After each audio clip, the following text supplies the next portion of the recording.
שלום, היום יום שני, עכשיו אנחנו נכנסים לדירה חדשה. בואו נעשה לכם סיבוב. אז פה יש לנו את הכניסה לדירה. אבא, אבל למי? בחוץ אפשר לראות גם בריכת כדורים קטנה, קצת בובות וספרים. הנה, זו הדירה. סלון, מיטת קומותיים, טלוויזיה, בצ'כית, אולי נמצא גם בעברית אחר כך. אין בעברית הבא. מטבח. לא כתוב. עם קיריים, קומקום, מקרר גדול, שולחן, פינת אוכל, וחצר גדולה ונעימה.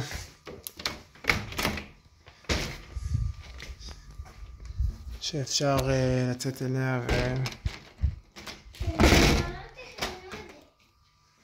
ולהיות קצת בשמש.